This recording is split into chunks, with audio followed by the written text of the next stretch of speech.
Welcome to கதை திரட்டு audio books. இந்த வீடியோவில் நம்ம என்ன கதை கேட்க போகிறோம்னா, பொன் எழில் பூத்தது புதுவானில் கதையின் 11வது பகுதி. நம்ம சேனலை இது வரைக்கும் சப்ஸ்கிரைப் பண்ணாதவங்க சப்ஸ்கிரைப் பண்ணுங்கள். பக்கத்தில் இருக்கிற பெல் ஐகானை கிளிக் பண்ணி ஆன்கிற ஆப்ஷனை ப்ரெஸ் பண்ணுங்கள்.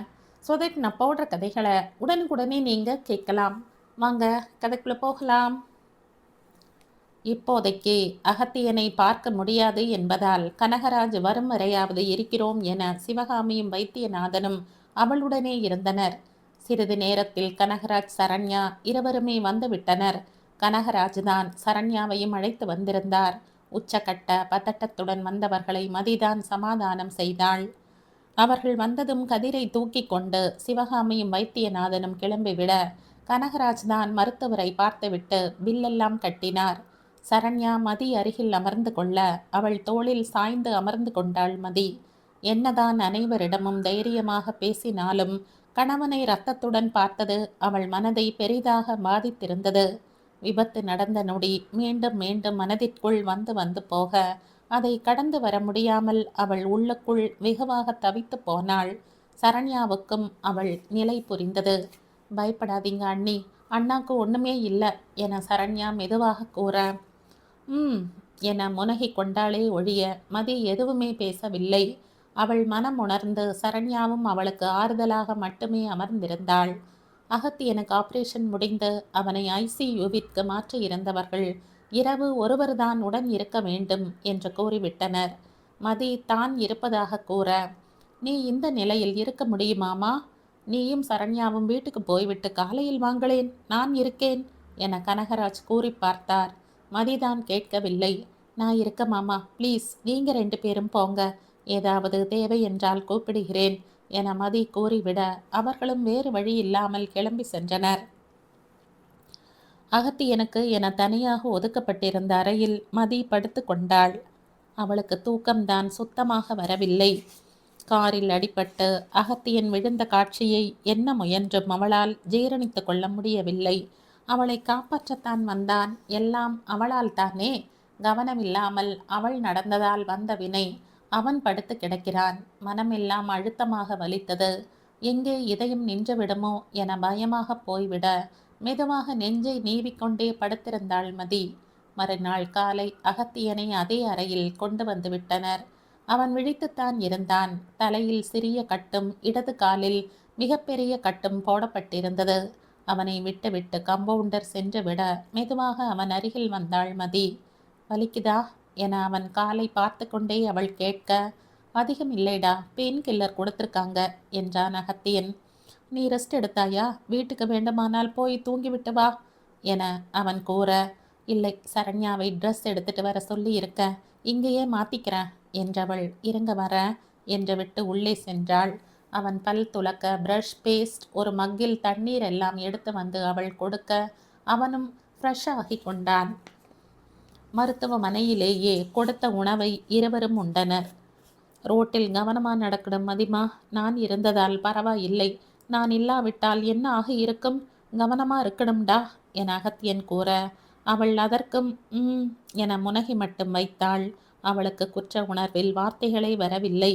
அதையே யோசித்து கொண்டிருக்காதே மதிமா, ஸ்ட்ரெஸ் ஆகும் அவள் மனம் உணர்ந்தே அவன் கூற அதற்கும் அவளிடம் இருந்து வெறும் தலையாட்டல்தான் அவனுக்கு பதிலாக கிடைத்தது. அடுத்த சிறிது நேரத்தில் அனைவரும் அவனை பார்க்க வந்து விட்டனர். சிவகாமி வைத்தியநாதன் கதிரை தூக்கி வந்திருக்க குழந்தையையும் கொஞ்சிக் கொண்ட அகத்தியன் அவர்களிடமும் தனக்கு ஒன்றும் இல்லை என கூறி அனுப்பி வைத்தான். அதேதான் சரண்யா கனகராஜிடமும் தொடர்ந்தது. அவன் நன்றாக பேசவும் தான் அவர்களுக்கும் நிம்மதியாக இருந்தது. அனைவருமே மதியை வீட்டுக்கு போய்விட்டு வர சொல்லியும் மதி கேட்கவில்லை. தான் அங்கேயே இருப்பதாக கூறிவிட்டாள். அகத்தியனை டிஸ்சார்ஜ் செய்ய 1 வாரம் ஆகும் என்று கூறியிருந்தனர். அதுவரை அவளும் நகரமாட்டேன் என்று சொல்லிவிட்டாள். இரவு அகத்தியனும் மதியும் மட்டும்தான் அந்த அறையில் இருந்தனர். இங்க வா மதிமா என அகத்தியன் கூப்பிட கட்டிலில் அமர்ந்திருந்தவள் அவன் அருகில் இருந்த சேரில் வந்து அமர்ந்தாள். ஏண்டி இப்படி இருக்கிறாய்? அதையே யோசிக்காதே என்று சொல்கிறேன் இல்லையா? குழந்தைக்கு ஏதாவது ஆகிவிடப் போகிறது மதிமா, ரிலாக்ஸ்டாக இரு என்றான் அகத்தியன். சாரி. சம்மந்தமே இல்லாமல் அவள் பேசவும் அவளை புரியாமல் பார்த்தான் அவன். என்னால் தானே உங்களுக்கு இப்படி. சாரி, ப்ளீஸ், இனியாவது என்னை விட்டு போய்விடுங்களே என அவள் மெதுவாக கூற அவன் முகம் கோபத்துடன் இறுகி போயிற்று. ஏண்டா இந்த விபத்தில் சாகாமல் போனோம் என என்னை வருத்தப்பட வைக்கிறாய் மதினி? அழுத்தமாக அவன் கூறியதில் அவள் கண்கள் பெரும் மனபாரத்துடன் கலங்கி போனது. பல்லை கடித்து அழுகையை கட்டுப்படுத்த போராடினாள் மதி. அவள் முகத்தை பிடித்து நிமிர்த்திய அகத்தியனுக்கு அவள் கலக்கத்தை பார்த்து வேதனையாக இருந்தது. இது வெறும் குற்ற உணர்வா மதிமா? அவள் எந்த பதிலும் கூறவில்லை. உண்மையை மனம் விட்டு சொல்ல அவளுக்கு இன்னமும் பயமாகத்தான் இருந்தது. என்னை மன்னிக்கவே மாட்டாயா மதி? எனக்காக வேண்டாம், நம் குழந்தைகளுக்காக என்னை ஏற்றுக்கொள்ள கூடாதா? எனக்கு நீ வேண்டும் மதிமா. எப்படியாவது அவள் மனதை மாற்றிவிடத்தான் அவன் போராடினான். அவன்தான் பிரச்சனை என்றுதான் அவன் நினைத்தான். ஆனால் பிரச்சனை அவனாக இல்லாத போது தீர்வும் அவனாக இருக்க முடியாதே. அவனையே வெறுமையாக பார்த்த மதி, தூக்கம் வருது என மெதுவாக கூற அவள் நல்லபடியாக எதுவும் சொல்லப் போவதில்லை என அவனுக்கு புரிந்து போனது. சரிடா, போய் படு என்று விட்டவன் தானும் அமைதியாக படுத்து விட்டான். ஒரு வாரத்தில் அகத்தியனை டிஸ்சார்ஜ் செய்து விட்டனர். அதற்குள் அவனுக்கு நடப்பதற்கும் சொல்லி கொடுத்திருந்தனர். அடிபட்டிருந்த காலை தரையிலேயே வைக்காமல் ஒற்றை காலில் வாக்கர் உதவியுடன் எப்படி நடப்பது என்று சொல்லி கொடுத்திருந்தனர். குறைந்தது 1 மாதத்திற்கு அவன் அதிகம் நடக்கக்கூடாது என்று கூறியிருந்தனர். டிஸ்சார்ஜ் அன்று சரண்யாவும் கனகராஜும் வந்திருந்தனர். டிரைவரை கூட்டிட்டு வந்திருக்கோம் அண்ணா, நம்ம வீட்டுக்கே போய்விடலாம் தானே என சரண்யா கேட்க மனைவியை பார்த்தான் அகத்தியன். அவளும் அவனைத்தான் பார்த்து கொண்டிருந்தாள். என்னுடன் வருகிறாயா மதி என அவன் நேரடியாக கேட்கவே அவனை வெறித்து பார்த்தவள் இல்லை என மறுப்பாக தலையசைத்தாள். அவள் பதில் சரண்யா கனகராஜ் இருவருக்குமே அதிர்ச்சிதான். அவள் மறுப்பாள் என அவர்கள் எதிர்பார்க்கவே இல்லை. ஆனால் அகத்தியன் ஓரளவு எதிர்பார்த்தே இருந்தான். நான் அந்த வீட்டுக்கே போகிறேன் டாட், தனியாகவே இருந்து கொள்வேன், யாரும் என்னுடன் வர வேண்டாம் மனைவியை பார்த்து கொண்டே அகத்தியன் கூற ஒரு நொடி அவள் திடுக்கிட்டு போனது அவனுக்கு தெரிந்தது. தனியாக என்ன செய்வாய் அகத்தியா? உனக்கு 1 மாதத்திற்காவது உதவி தேவைப்பா என கனகராஜ் கூற பார்த்துக்கிறேன் டாட் என சுலபமாக முடித்தான் அகத்தியன். உனக்கு உதவி தேவைப்படும் அண்ணா, புரிஞ்சுக்கோ என சரண்யாவும் கூற உங்க வீட்டுக்கு போங்க ப்ளீஸ் என்றாள் மதி மெதுவாக. அவளையே பார்த்து கொண்டிருந்த அகத்தியனுக்கு முதல் முறை இவளுக்கு தன்மேல் கோபம் தானா என்ற சந்தேகம் வந்தது. அவன் மீது கோபம் என்றால் அவள் முகத்தில் வெறுப்போ சங்கடமோ தானே இருக்க வேண்டும். அவள் முகத்தில் இருந்ததெல்லாம் பெரும் தவிப்பு போல்தான் அவன் கண்களுக்கு தெரிந்தது. அவன் போய்விட வேண்டும் என்ற தவிப்பாக இருந்தாலும் அது அவன் நன்மையை நாடும் தவிப்பாகத்தான் அவனுக்கு தெரிந்தது. எதற்கும் இனி மனைவியை மேலும் கவனமாக கண்காணிக்க வேண்டும் என்று நினைத்து கொண்டான் அகத்தியன். கனகராஜும் சரண்யாவும் எத்தனை சொல்லியும் அகத்தியன் கேட்கவில்லை. அந்த வீட்டிற்குத்தான் போவேன் என உறுதியாக நின்றுவிட்டான். ஏன் மதி கூட சொல்லி பார்த்தாள். அவளை அழுத்தமாக பார்த்தானே ஒழிய அவள் வார்த்தைக்கு அவன் ஒரு மதிப்பும் கொடுக்கவில்லை. சரண்யா மதியிடமும் கெஞ்சி பார்த்தாள். நீங்களாவது வாங்க அண்ணி, அண்ணா தனியா எப்படி இருக்க முடியும் என அவள் கேட்டபோது, நான் கதிரை பார்த்துக்கிறேன், உங்க அண்ணாவை எப்படியாவது கூட்டிட்டு போயிடு என மதியும் கெஞ்சத்தான் செய்தாள். இறுதியாக இருவரையும் மாற்ற முடியாமல் கனகராஜும் சரண்யாவும் ஏமாற்றத்துடன் தான் கிளம்பி போயினர். அகத்தியனை ஒரு வீல் சேரில் வைத்து கார் வரை கொண்டு வந்து விட்டனர். மதி அவன் காருக்கு பின்னாலேயே ஒரு ஆட்டோவில் வந்து சேர்ந்தாள்.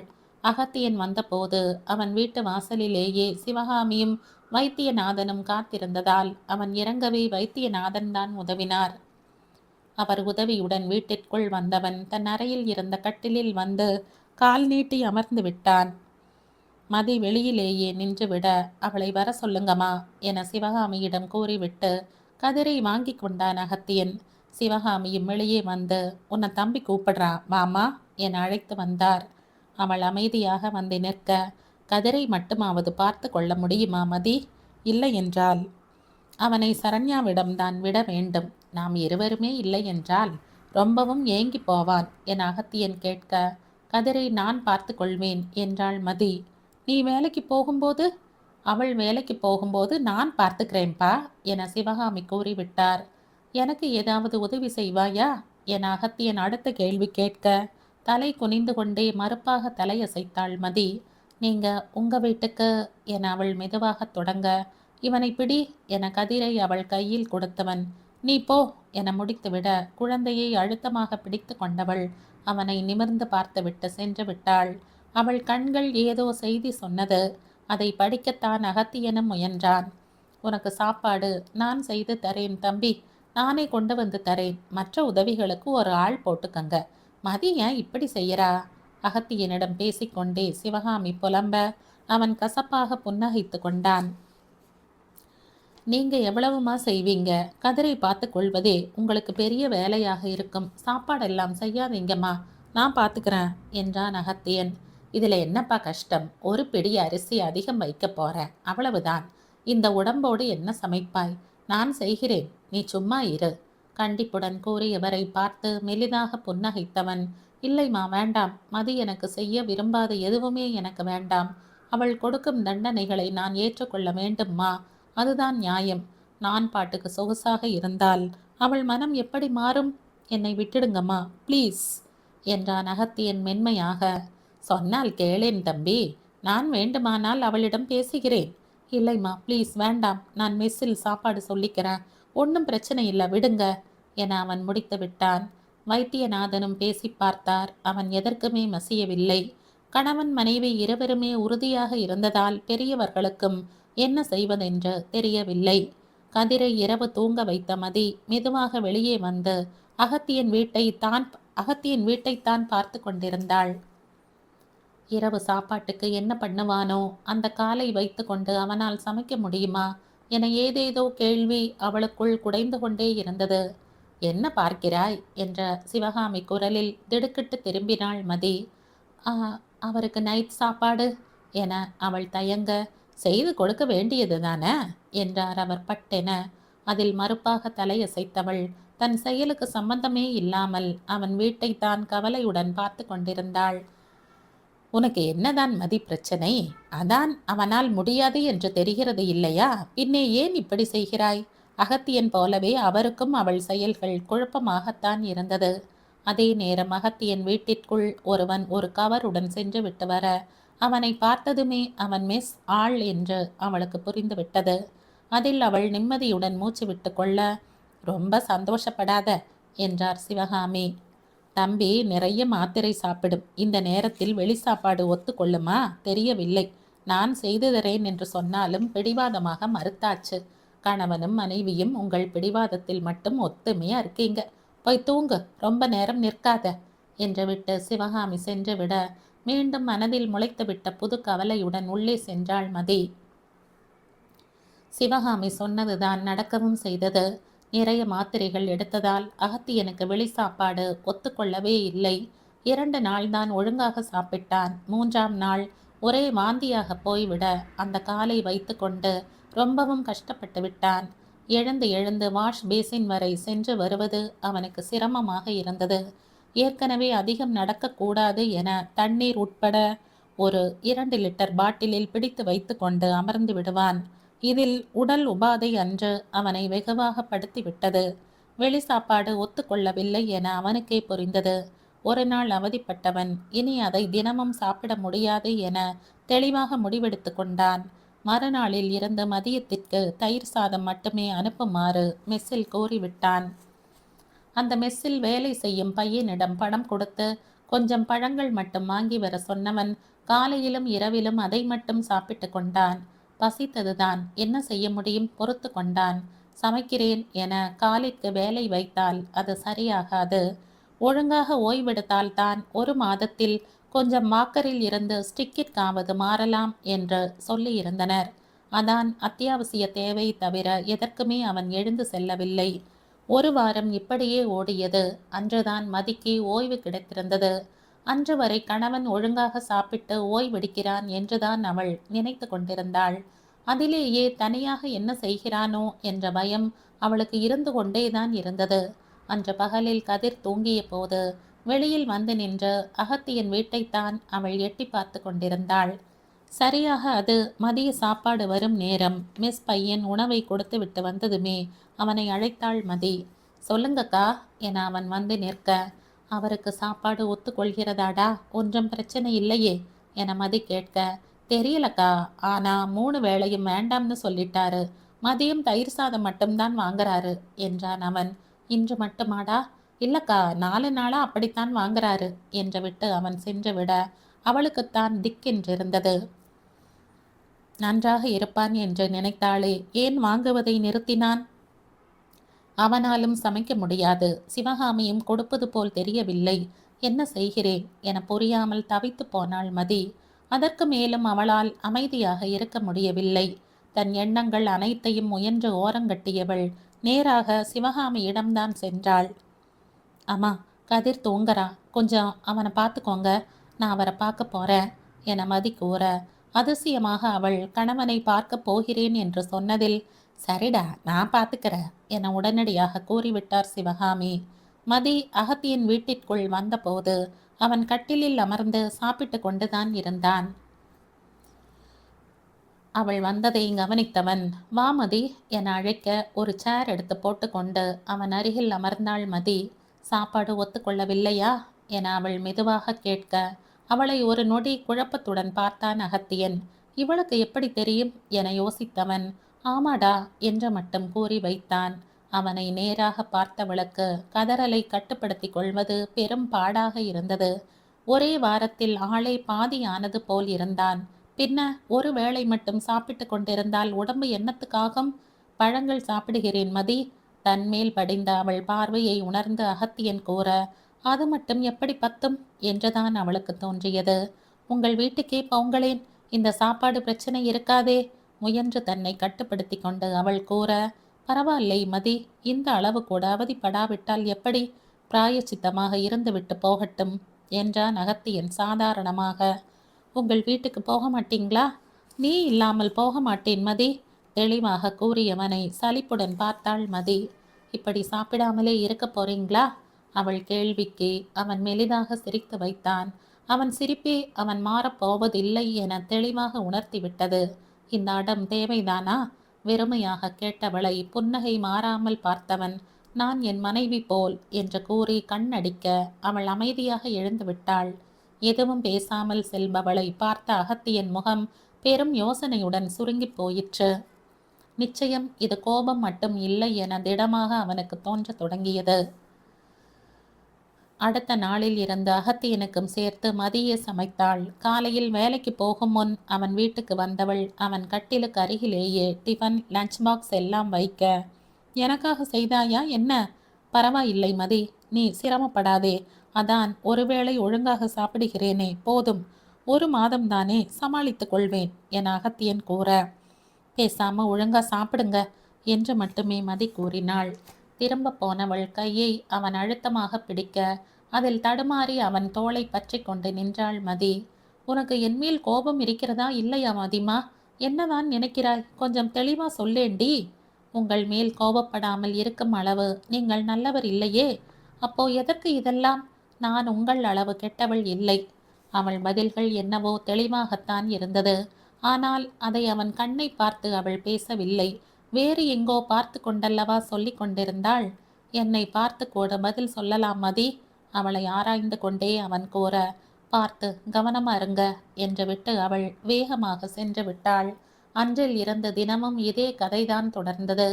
காலையில் வந்து காலை மதியத்திற்கான உணவை கொடுப்பவள் இரவும் அதே போல் வந்து கொடுத்துவிட்டு போய்விடுவாள். அவன் ஏதாவது பேச முயன்றாலும் பெரிதாக பதில் இருக்காது. அவள் பின்னால் அவனால் ஓட முடியாத ஒரே காரணத்தினால் அவள் தப்பித்து கொண்டிருந்தாள். 1 மாதத்துக்கு மேல் இப்படியே தான் ஓடியது. இடையில் சரண்யாவும் கனகராஜும் வந்து பார்த்தபோது அகத்தியன் எந்த பிரச்சனையும் இல்லாமல் இருந்தது. அவர்களுக்கும் நிம்மதியாக இருந்தது. அன்று அலுவலகம் வந்திருந்த சரண்யாவை அழைத்து அவளிடம் அகத்தியன் பற்றி விசாரித்தான் வில்லியம்ஸ். சரண்யா மூலம் அகத்தியனுக்கு விபத்து நடந்தது வில்லியம்ஸுக்கு தெரிந்திருந்தது. அவனுக்கும் அகத்தியனை நேரில் போய் பார்க்க வேண்டும் என்று ஆசையாக இருந்ததுதான். ஆனால் தான் நேரில் சென்றால் அவன் டென்ஷன் ஆவதுதான் மிச்சமாக இருக்கும் என்பதால் சரண்யாவிடம் மட்டும் விசாரித்து கொண்டிருந்தான். அகத்தியன் எப்படி இருக்கிறான் Saran? Is he okay now? நடக்கிறானா? காலுக்கு ஒன்றும் பிரச்சனை இல்லையே? படபடப்புடன் கேட்டவனை நெகிழ்வுடன் பார்த்தவள், ஒன்றும் பிரச்சனை இல்லை வில்லியம். அண்ணி சமைச்சு கொடுக்குறாங்க. பக்கத்து வீட்டில் இருக்கிறவங்க குழந்தைய பார்த்துக்கிறாங்க. ஸோ எல்லாம் ஓகே தான். மதியழகி மனம் மாறவே இல்லையா சரண்யாமா? இத்தனைக்கு பிறகுமா அவங்களுக்கு அகத்தியன் மேல் கோபம்? ச்சு, அதுதான் எனக்கும் புரியவில்லை வில்லியம். அண்ணி இத்தனை அழுத்தம் என்றெல்லாம் எனக்கு தெரியாது. ஆனால் அண்ணா சரி பண்ணி விடுவார் என்று தோணுது வில்லியம். எந்த இடத்திலும் அண்ணா அண்ணியை விட்டுத்தர தயாராகவே இல்லை. அதுவே அவங்களை சேர்த்து வைக்கும் என்று நம்புவோம். சேர்ந்துடுவாங்கல்ல? கவலையுடன் கேட்டவனை பார்த்தவள், கண்டிப்பா சேர்ந்துடுவாங்க என்று எனக்கு நம்பிக்கை இருக்கு வில்லியம். கொஞ்சம் பொறுங்க. அதற்குள் நம்ம கல்யாணத்துக்கு அவசரமா? விளையாட்டாக அவள் கேட்க ஒரு நொடி ஒன்றும் புரியாமல் விழித்தவனுக்கு மெதுவாகத்தான் புரிந்தது. ச்சு, சரண் என அவன் சிரித்துவிட, இப்பதான் அழகா இருக்கீங்க என மேலும் அவனை வம்பிழுத்து சிரிக்க வைத்துவிட்டே சரண்யா சென்றாள். இப்போது அகத்தியனின் கால் நன்றாகவே குணமாகி இருந்தது. ஒரு ஸ்டிக் மட்டும் பாதுகாப்புக்கு வைத்து கொண்டு அடிப்பட்ட காலில் 100% கனம் மட்டும் கொடுக்காமல் நடக்க சொல்லி இருந்தனர். அவனும் அதற்கு மேல் வீட்டில் இருக்காமல் அலுவலகம் செல்ல தொடங்கி இருந்தான். கதிரையும் மீண்டும் தன்னுடனே வைத்து கொள்ள தொடங்கி இருந்தான். காருக்கு மட்டும் சில நாட்களுக்கு டிரைவர் போட்டு கொண்டான். காலை அலுவலகம் கிளம்பி கொண்டிருந்தவன் காலை உணவை முடித்து கொண்டு வெளியில் வந்தபோது மதி வீட்டு கதவு திறந்தே இருந்தது. பொதுவாக இந்த நேரத்துக்கு வேலைக்கு போய்விடுபவள் வீட்டிலேயே இருக்கவும் அவனும் குழப்பத்துடன் நின்று விட்டான். நேராக அவன் மதி வீட்டை நோக்கி வர சிவகாமி அப்போதுதான் வீட்டில் இருந்து வெளியே வந்தார். அவனை பார்த்ததும், இன்னும் கிளம்பவில்லையா தம்பி என அவர் கேட்க, மதி போகவில்லை போல்மா, நான் அவளை பார்க்கிறேன் என்றான் அகத்தியன். அப்போதுதான் மதி வீட்டை கவனித்தவர், ஓ அவளும் போகலையா? சரி நீ பாருப்பா, கதிரை கொடு, என்னுடன் இருக்கட்டும் என அவர் வாங்கி கொள்ள அவனும் கதிரை அவரிடம் கொடுத்துவிட்டு மதி வீட்டுக்கு சென்றான். அவள் ஹாலில் தான் அமர்ந்திருந்தாள். சோஃபாவில் அமர்ந்து காலை எதிரில் இருந்த சிறிய ஸ்டூலில் வைத்து கொண்டிருந்தவள் முகமே சரியாக இருக்கவில்லை.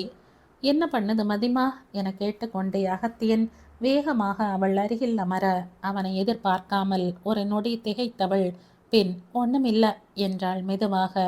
என்ன ஒண்ணுமில்ல? உன் முகமே சரியில்லை மதி. என்ன பண்ணுது சொல்லுடி, எங்காவது வலிக்குதா என்றவன் அவள் வயிற்றை தொட்டு பார்த்தான். அவனுக்கு ஒன்றும் தெரியவில்லை. மதிமா, இதில் எல்லாம் அடம் பிடிக்கக்கூடாது.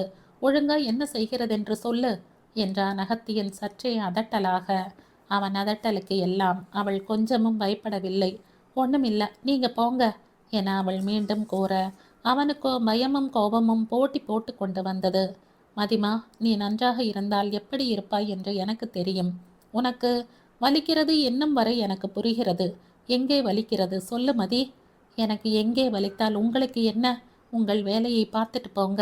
ஏதாவது முடியவில்லை என்றால் சிவகாமி அம்மாவிடம் கேட்டுக்கொள்கிறேன்.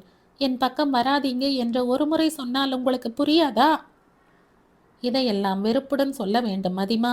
சம்பந்தமே இல்லாமல் அவன் பேசவும் அவனை திடுக்கிட்டு பார்த்தாள் மதி. என்னை துரத்த ஏன் இந்த பாடுபடுகிறாய்? என்னை திட்டுகிறேன் என்று உன் கண்கள் ஏண்டி கலங்குகிறது? நான் ஒன்றும் அத்தனை முட்டாள் இல்லை மதி. நீ என்ன கத்தினாலும் வெறுத்தாலும் நான் போகப் போவதில்லை. அதை விட்டுவிட்டு இப்போது என்ன செய்கிறது என்று சொல். ஓ, போக மாட்டீங்களா? எனக்கு பிடிக்காவிட்டாலும் கூடவே இருந்து என் உயிரை வாங்குவீங்க இல்லையா? உங்களிடம் ஏன் என் வலியை சொல்ல வேண்டும்? உங்கள் தொல்லையை தாங்குவதற்கு மொத்தமாக போய் சேர்ந்து விடலாம். மதி, அவள் வார்த்தையில் பெரும் கோபத்துடன் கத்திக்கொண்டே எழுந்து விட்டான் அகத்தியன். அவசரத்தில் ஸ்டிக் இல்லாமல் எழுந்ததில் அவன் தடுமாறு வேறு செய்ய அதில் பதறி, ஐயோ பார்த்து என்றாள் மதி வேகமாக. அவள் முகத்தருகில் குனிந்தவன், இந்த பதட்டத்துக்கு என்னடி அர்த்தம்? ஏன் என்னை இப்படி சாவடிக்கிற? நான் பட்ட எதுவுமே உனக்கு பத்தவில்லையா? இன்னும் எத்தனை அவதிப்பட்டால் என்னை மன்னிப்பாய் சொல்லு. இன்னும் எனக்கு எவ்வளவு வலிக்க வேண்டும் என்று நீ எதிர்பார்க்கிறாய்? அவள் முகத்தருகில் குனிந்து பெரும் கோபத்துடன் கத்தியவன் வேகமாக நிமிர்ந்து சுற்றி பார்த்தான். அங்கு மேசை மேல் இருந்த கத்தி கண்ணில் பட அதை எடுத்தவன் மதி என்னவென்று யோசிக்க முன் அதை வைத்து வேகமாக தன் கையில் கிழித்து விட்டான். மேலும் மேலும் 4-5 முறை வேகமாக கீறியவன், போதுமா இல்லை கை முழுவதும் கீறவா என மேலும் கத்தியவன் மேலும் கையில் கீறத் தொடங்க, ஐயோ விடுங்க அகத்தியன், விடுங்க ப்ளீஸ் என கதறிக்கொண்டே எழுந்தவள் சரியாக நிற்க முடியாமல் தடுமாற கையில் இருந்த கத்தியை எறிந்துவிட்டு அவளை தாங்கி பிடித்தான் அகத்தியன். போதுமா மதி? இல்லை வேறு என்ன செய்யட்டும் சொல்லு. என்னவென்றாலும் செய்கிறேன். இது ரொம்ப சின்ன காயமாக தெரிகிறதா? வேறு ஏதாவது செய்து கொள்ளவா? எத்தனை வேண்டுமானாலும் படுகிறேன்டி. எனக்கு வலிப்பதே இல்லை. உன் அமைதி மட்டும்தான் என் உயிரையே எடுக்கிறது. ஏதாவது பேசடி.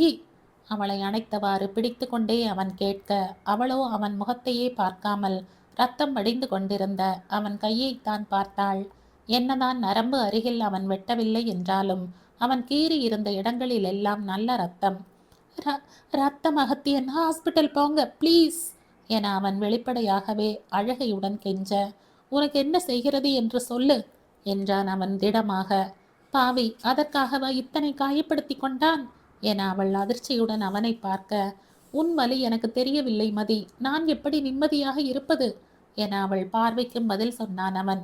நீங்க கை என அவள் மீண்டும் தொடங்க, நீ பதில் சொன்னால் தான் அதை பார்ப்பேன் என்றான் அவன். கால் வலி அகத்தியன், கால் ரெண்டும் கொஞ்சம் வீங்கி இருக்கு, அவ்வளவுதான். அதற்காக நீங்க ஐயோ ப்ளீஸ், எனக்கு பயமா இருக்கு என அவள் கெஞ்ச, இரு வரேன் என்றவன் அவளை அமர வைத்துவிட்டு சென்றான். அவள் வீட்டில் இருந்தே முதல் உதவி பெட்டி எடுத்து வந்தவன், கட்டு போட்டு விடு என கையை நீட்ட, அவளும் அழுகையுடன் அவன் காயத்தை மெதுவாக சுத்தப்படுத்தி கட்டு போட்டு விட்டாள். அவள் கண்களை துடைத்து விட்டவன், அழாமல் உட்காரு வரேன் என்று விட்டு மீண்டும் எழுந்து சென்றான். செல்லும் கணவனையே பார்த்து கொண்டே அமர்ந்திருந்தவளுக்கு மனமெல்லாம் மொத்தமாக அடைத்தது போல் பாரமாக இருந்தது. ஏற்கனவே காலில் பட்ட அடியில் இன்னும் ஸ்டிக் வைத்துத்தான் நடக்கிறான். இதில் கையிலும் காயம் வேறு. அவனை ரொம்பவும் கோபப்படுத்தி விட்டோம் என அவளுக்கு புரிந்ததுதான். கோபத்தில் எழுந்து போய் விடுவான் என்றுதான் அவள் நினைத்தாள். இப்படி செய்வான் என்று அவள் கொஞ்சமும் நினைக்கவில்லையே. அவன் பொறுமையும் கரைந்து கொண்டே வருகிறது என அவளுக்கு புரிந்தது. என்னதான் பொறுமை கரைந்து கோபம் வந்தாலும் எதற்காகவும் கணவன் தன்னை விடமாட்டானோ என அவளுக்கு பெரும் சந்தேகமாக இருந்தது. எப்படியாவது அவனை அனுப்பிவிடத்தான் அவள் நினைத்தாள். ஆனால் இன்றைய அவன் செயலை பார்த்த பின் அது நடக்கவே நடக்காதோ என்று அவளுக்கு தோன்றிவிட்டது. வெந்நீர் வைத்து எடுத்து வந்திருந்த அகத்தியன், காலை லேசாக தூக்கி மேலே வை மதி என்று கூறிக்கொண்டே ஒரு சேரில் அமர்ந்தான். தன் ஸ்டிக்கை ஓரமாக வைத்தவன் ஒரு துணியை வெந்நீரில் முக்கி மதி காலில் இதமாக வைத்து விட்டான். வீங்கி இருந்த காலுக்கு அவ்வளவு இதமாக இருந்தது. இன்னும் 2 வாரம் பிரசவத்துக்கு நாள் இருக்கு இல்லையா மதி? ஒத்தடம் கொடுத்து கொண்டே அவன் கேட்க, என்று மட்டும் கூறினாள் மதி. டன், கொஞ்சம் வேலை இருக்கு, ஒரு 3 நாளில் முடிச்சிட்டு அதற்கு பின் நான் உன்னுடனே இருக்கேன். அவள் கண்கள் கணவன் மீதேதான் படிந்திருந்தது. அவன் அவளை சரியாக கவனிக்கவில்லை. அவள் காலில் இருந்த வீக்கத்தை குறைப்பதில்தான் அவன் குறியாக இருந்தான். தன்னால் காயமும் பட்டு கொண்டு சிரத்தையாக தனக்கு வைத்தியம் பார்த்து கொண்டிருக்கும் கணவனை பார்த்து அவள் மனதில் பாரம் ஏறிக்கொண்டே போனது. அவன் ஒத்தடம் வைத்து முடிக்கும் வரை அவள் அவனையே தான் பார்த்து கொண்டிருந்தாள். இப்போ பரவாயில்லையா மதி என நிமிர்ந்து அகத்தியன் கேட்க, அதற்கும் என முனகி வைத்தாள் அவள். வெந்நீர் பாத்திரத்தை ஓரமாக வைத்தவன் எழுந்து வந்து அவள் அருகில் அமர்ந்து அவளை அணைத்து கொண்டான். என்னடா ஆச்சு? நீ என் மேல் கோபமாக மட்டும் இல்லை என்று நன்றாகவே புரிந்துவிட்டது மதிமா.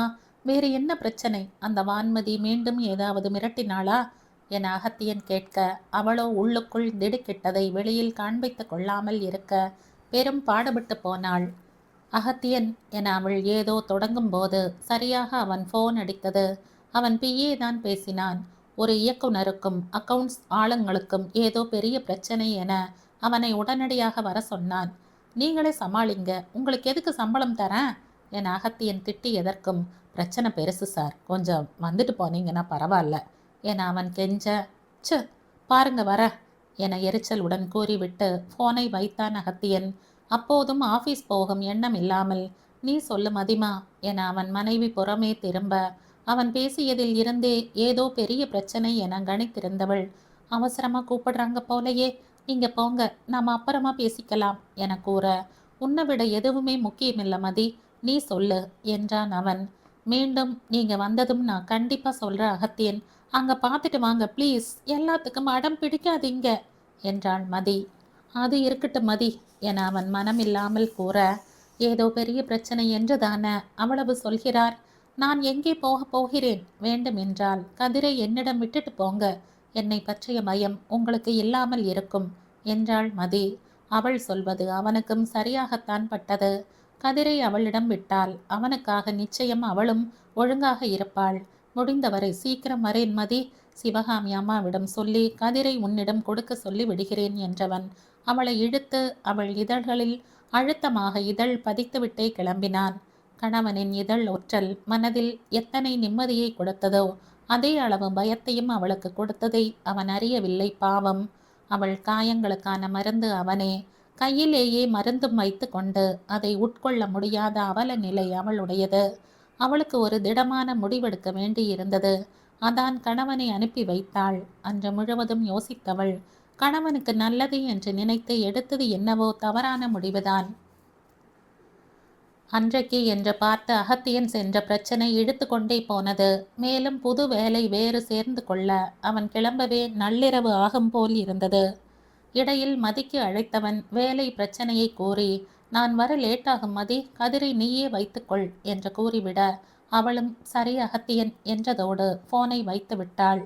குழந்தையை தோளில் போட்டுக்கொண்டு மதி பாட அவள் தோளிலேயே முகம் புதைத்து கொண்டு கதிர் தூங்கிவிட்டான். நன்றாக தூங்கி இருந்த குழந்தையை கட்டிலில் விட்டவள் அதன் அருகிலேயே அமர்ந்தாள். கதிரையை சில நொடிகள் பார்த்து கொண்டிருந்தவள் கண்கள் அடுத்து நன்றாக மேடிட்டிருந்த அவள் வயிற்றின் மேல் படிந்தது. உங்கள் இருவருக்கும் தான் பெரிய துரோகம் செய்ய போகிறேன் செல்லங்களா. அம்மாக்கு வேறு வழியே தெரியவில்லையேடா. எவ்வளவோ யோசித்து பார்த்து விட்டேன், ஒன்றுமே தோன்றவில்லையே. உங்க அப்பா நலனை மீறி எதுவும் என்னால் தைரியமா யோசிக்க முடியவில்லைடா. 2 பேரும் என்னை மன்னிச்சிடுங்க ப்ளீஸ். மென்குரலில் தன் குழந்தைகளிடம் பேசி கொண்டிருந்தவள் அப்படியே உறங்கி போனாள். நள்ளிரவுக்கு மேல் வந்த அகத்தியனும் மதியை தொந்தரவு செய்யாமல் தன் வீட்டிலேயே சென்று படுத்து விட்டான். காலையில் எழுந்து ஃப்ரெஷ் ஆகித்தான் அவன் மதி வீட்டுக்கே வந்தான். அவளும் கதிரை நர்சரிக்கு அனுப்ப தயார் செய்து கொண்டிருந்தாள். குழந்தைக்கு இட்லி ஊட்டி கொண்டிருந்தவள் அகத்தியனை பார்த்ததும் அவனுக்கு காஃபி கலந்து கொடுத்தாள். அதை மறுக்காமல் வாங்கி கொண்டு அவன் அமர அவளும் ஒரு சேரில் அமர்ந்தாள். வேலை முடிந்ததா அகத்தியன் என மதி கேட்க அதிசயமாக தானாக பேசும் மனைவியை கூர்மையாக பார்த்தவன் முடிந்தது மதி என்று மட்டும் கூறினான். அவளே ஏதேனும் சொல்வாள் என்று தோன்றியதால் அவன் அமைதியாக வேடிக்கை பார்த்தான். அவன் நினைத்தது போலவே மதியே பேசினாள். அகத்தியன், நான் கடைசியா கேட்குறேன், என்னை விட்டுட்டு போயிடுங்க. நீங்க தனியா இருந்தாலும் நல்லா இருக்கணும். நான் வேண்டாம் அகத்தியன், போயிடுங்க. முடிந்தால் எங்காவது வெளியூர் கூட போயிடுங்களேன். நிம்மதியாக வாழலாம். இங்கே என் நிம்மதிக்கு என்ன குறை? புருவங்கள் நெறிய குழப்பத்துடன் அகத்தியன் கேட்க அவள் அதற்கு எந்த பதிலும் கூறவில்லை. நீங்க போயிடுங்களேன் ப்ளீஸ் என மீண்டும் அதே பாட்டை படித்து அவன் கோபத்தை தான் கிளறிவிட்டாள்.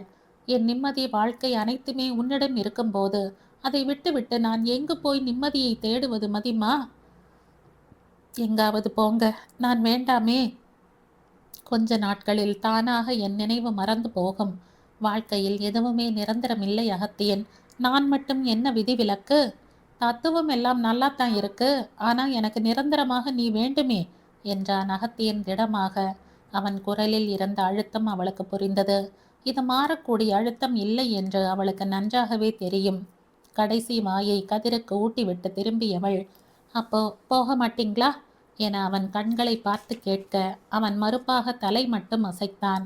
சில நொடிகள் அவனையே ஒரு மாதிரி பார்த்து கொண்டிருந்தவள் பின் விலகி சென்று விட்டாள். கை அலம்பி வந்து குழந்தையை தூக்கி அவன் கையில் கொடுத்தவள், இவனை நர்சரியில் விட்டுட்டு வாங்க, அப்புறம் பேசிக்கலாம் என்று கூற திடீரென அவள் பேச்சை நிறுத்தவும் அவன் குழப்பம் மேலும் அதிகரித்தது. இன்னமும் நாம் ஏன் பிரிய வேண்டும் என்று நீ சொல்லவே இல்லை மதி என அகத்தியன் கேட்க, போயிட்டு வாங்க சொல்கிறேன் என்றாள் அவள். அவளை பார்த்து கொண்டே அவன் கதிரை தூக்கி கொள்ள மதியின் கண்களும் அவர்கள் இருவர் மேலும் தான் இருந்தது. அவள் பார்வை ஏனோ அகத்தியனுக்கு பெரிதாக உறுத்தத்தான் செய்தது. என்ன பார்வை இது, ஏன் இப்படி பார்க்கிறாள் என யோசித்து கொண்டேதான் அவன் கிளம்பினான். அவள் வீட்டை விட்டு வெளியே வந்தவனுக்கு மீண்டும் மீண்டும் கண்முன் அவள் பார்வைதான் வந்தது. ஏதோ சரியில்லை, கட்டாயம் ஏதோ சரியில்லை என அவன் மனம் அடித்து கூறியது. பொதுவாக அவள் அவனை நேராக பார்க்கவே மாட்டாள். இன்று அவள் பார்வையில் என்ன இருந்தது? ஒருவித ஏக்கம், ஏமாற்றம். ஏதோ சரியில்லை என திடமாக தோன்றிவிட வாசல் வரை வந்திருந்தவன் நின்று விட்டான். மனைவியை அப்படியே விட்டுவிட்டு செல்ல மனம் வராமல் போக நேராக சிவகாமியிடம் சென்று கதிரை கொடுத்துவிட்டு மீண்டும் மனைவியை தேடி வந்தான் அகத்தியன்.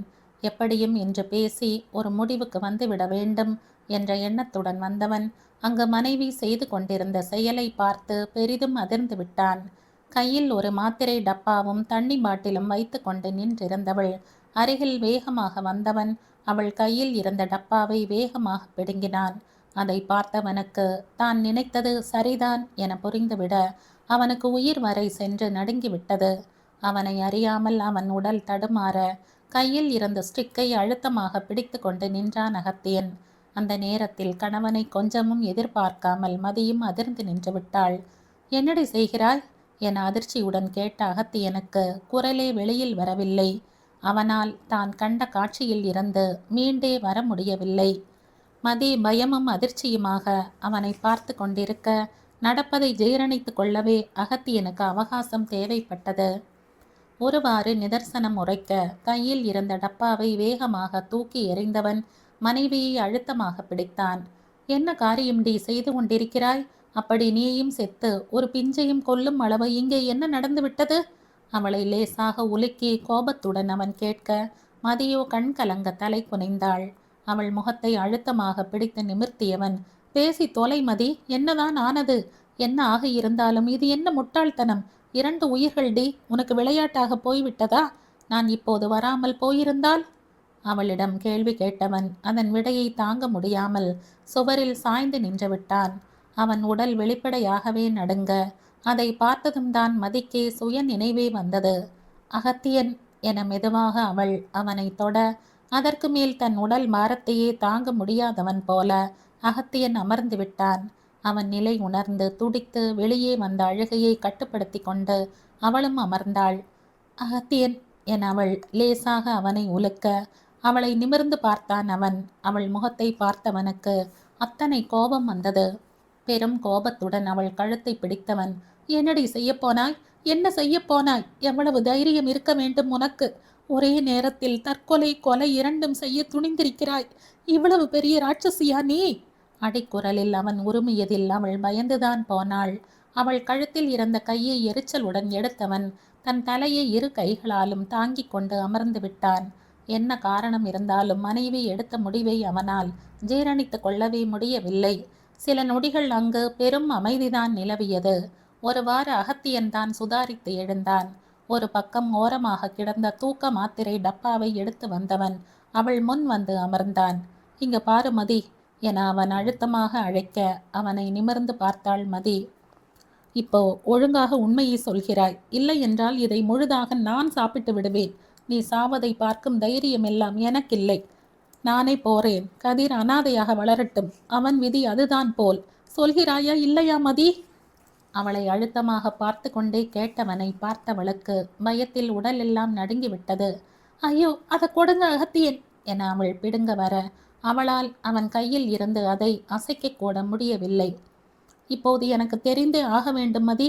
உண்மை காரணத்தை சொல்லாவிட்டால் என் பிணத்தை தான் நீ பார்க்க வேண்டி இருக்கும்.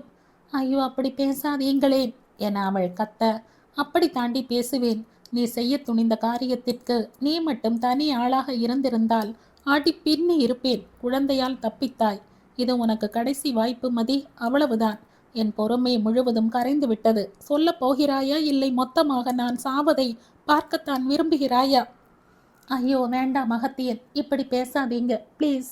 உங்களுக்கு ஒன்றும் ஆகிவிடக் கூடாது என்றுதானே என் குழந்தையை கூட அழிக்க துணிந்தேன்.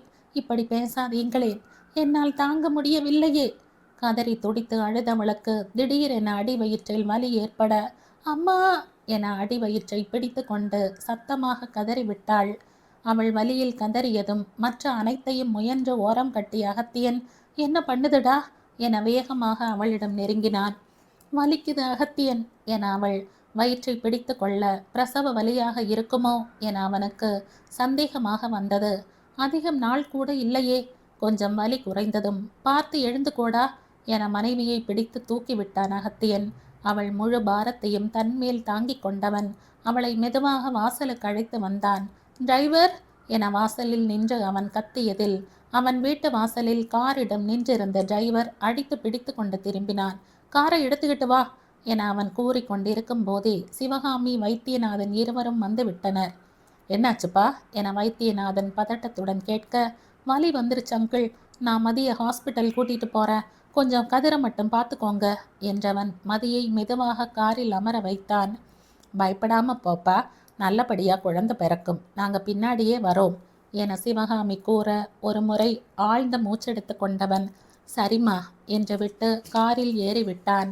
வலிக்குது அகத்தியன் என அவன் சட்டையை பிடித்து கொண்டு அவள் கதறிக்கொண்டே வர, ஒண்ணுமில்லடா, தோ ஹாஸ்பிட்டல் போயிடலாம், குட்டி மதி பாப்பா வரப்போறாங்க, பயப்படாம வரணும் என சிறு குழந்தைக்கு ஆறுதல் சொல்வது போல் மதியை சமாதானம் செய்து கொண்டே வந்தான் அகத்தியன். சில நிமிடங்கள் முன்பு நடந்த கொடுமைகள் அனைத்தையும் அந்த நொடி இருவருமே மறந்துவிட்டனர். எந்த குழந்தையை அழிக்க துணிந்தாளோ அதே குழந்தை நல்லபடியாக பிறக்க வேண்டும் என கடவுளிடம் வேண்டிக் கொண்டேதான் மதி வந்தாள். மதியை மருத்துவமனையில் சேர்த்துவிட்டு அகத்தியன் காத்திருக்க சிறிது நேரத்தில் அவனை டாக்டர் தனியாக அழைத்தார். நார்மல் டெலிவரி ஆகாது அகத்தியன் சார், அவங்க உடல்நிலை ஒத்துழைக்காது, ஆப்ரேஷன் தான் பண்ணணும், சைன் பண்ணி கொடுத்துடுங்க என அவர் கூற, உயிரு கொஞ்சம் ஆபத்தில்லையே டாக்டர் என பயத்துடன் கேட்டார் அகத்தியன். அதெல்லாம் ஒன்றுமில்லை சார், 2 பேர் உயிருக்கும் ஒரு பாதிப்பும் இல்லை, தைரியமா இருங்க என்று கூறி அவனை அனுப்பி வைத்தார். மதியை ஆபரேஷனுக்கு அழைத்து சென்றுவிட சிவகாமி வைத்தியநாதனும் வந்து விட்டனர். அவர்களிடம் விஷயத்தை கூறி அகத்தியன் கதிரை வாங்கி கொண்டு அமைதியாக அமர்ந்து விட்டான். எத்தனை நேரம் கடந்ததோ அகத்தியனுக்கு ஒன்றும் தெரியாது. திடீரென காதில் ஒலித்த மழலையின் அழுகை குரலில்தான் அவன் நினைவிற்கே மீண்டான். பெண் குழந்தை சார் என ஒரு நர்ஸ் பிஞ்சு குழந்தையை அவனிடம் நீட்ட பார்த்து மெதுவாக குழந்தையை கையில் ஏந்தி கொண்டான் அகத்தியன். ரோஸ் நிறத்தில் அத்தனை அழகாக இருந்தாள் அவன் மகள்.